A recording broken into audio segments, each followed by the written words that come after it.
Fala aí pessoal, eu sou o Thiago Domingues e você está no Boardamity. Antes da gente começar a entrevista com a Arcadia, eu preciso explicar algumas coisinhas que rolaram no Diversão Offline.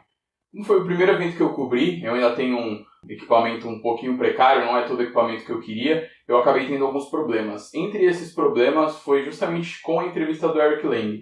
Eu gravei ela, conferi, gravei, salvei tudo certinho. Quando eu cheguei em casa para descarregar o cartão de memória, o vídeo da entrevista do Eric Lang tinha sumido. Tentei passar um monte de software de recuperação, de arquivo, de vídeo, tentei fazer um monte de coisa, uma galera me ajudou, mas infelizmente eu não consegui recuperar o vídeo. Só que como eu gravei o áudio separado, o áudio da entrevista estava ok. Então o que eu fiz? Coloquei aqui o áudio nesse vídeo, com uma imagem de fundo e as legendas aí pra galera que não fala inglês acompanhar. Beleza? Então é isso, a gente não tem o vídeo, mas dá para acompanhar o que o Eric Lang falou na entrevista. Por quem não conhece, o Eric Lang é um dos diretores de desenvolvimento da CMON or Not, um dos responsáveis por Blood Rage, Bloodborne, Arcadia Quest, Rising Sun, que a Galápagos está trazendo agora para o Brasil, uma série de jogos de muito sucesso hoje em dia. Beleza? Então fiquem aí com a entrevista com o Eric Lang, desculpa por não ter a imagem, valeu!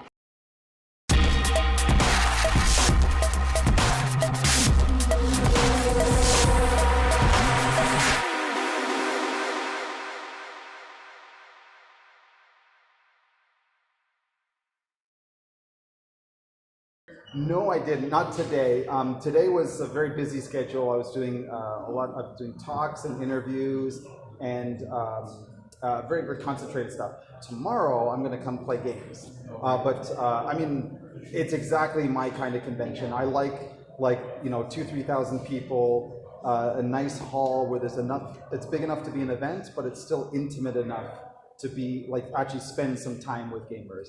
So today was very packed and very fulfilling. I think tomorrow will be the fun day.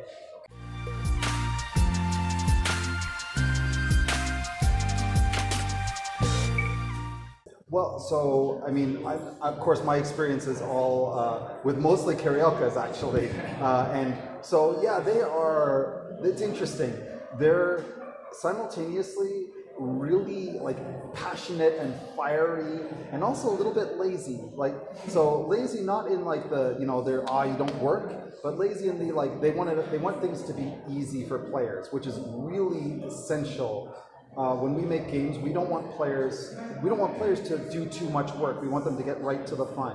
So I call it essential laziness. And I don't have enough of that. I'm actually trying to learn a little bit of that from our developers, which is great. So we have a great chemistry. We because we have these traits in common, and I really, really enjoy working with them.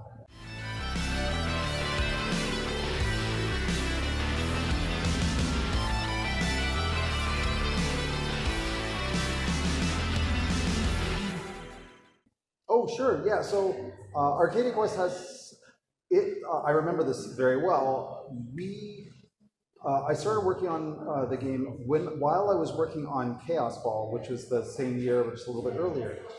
What happened was this group of Brazilians who are now lead producers at the company.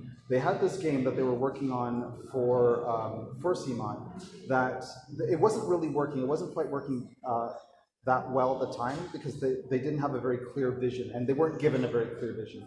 So they called me and said, hey, do you mind helping work on this game while you're doing Chaos Ball?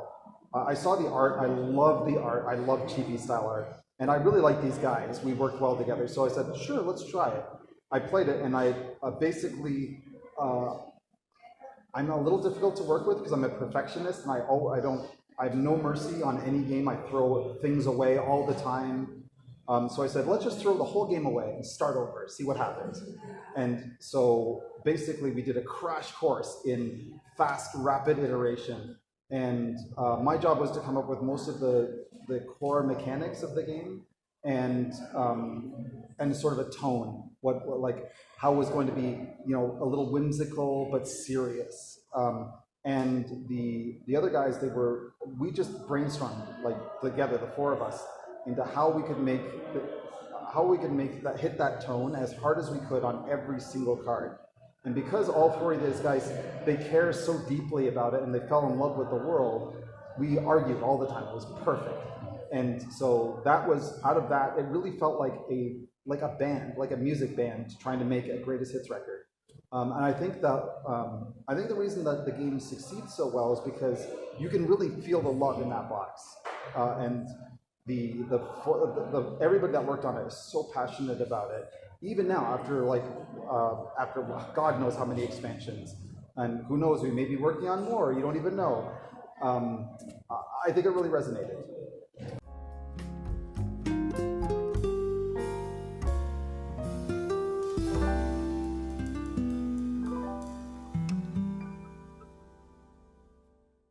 Sure. Well, so I can only tease.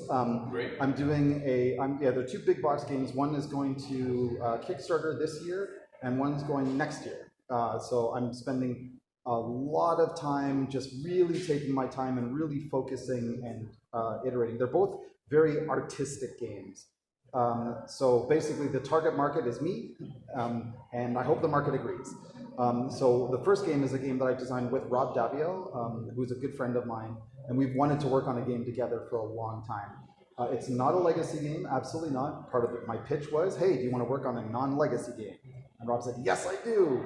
So we basically just sat around, told each other stories for months, and then this thing just kind of blossomed out of it. Unfortunately, I can't say more of that. We're going to start announcing it soon.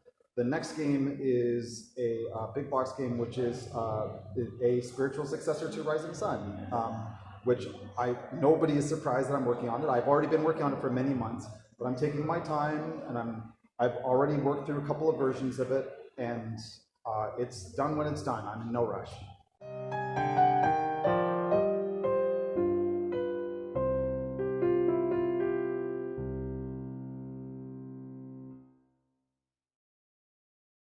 So I don't really think of it that way.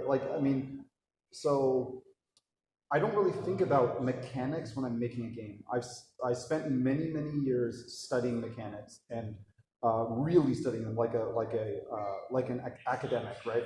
So I have a very good library of mechanics and how the cause and effect works and all that. But I never think of those when I'm doing a game. When I think of a game, I always think of what's the soul of the game.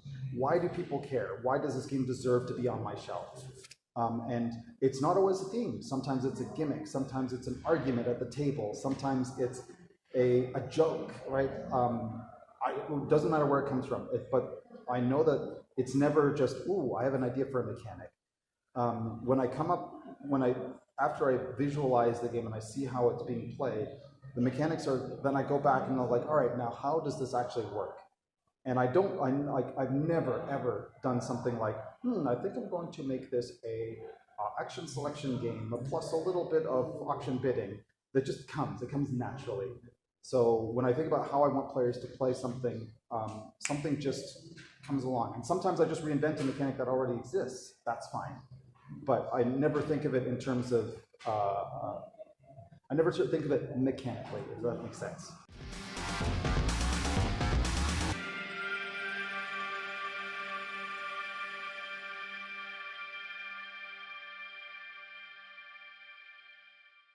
Yeah, I mean, so I love Brazil. I love the people, especially the fans. I mean, we are very much the same, you guys and me.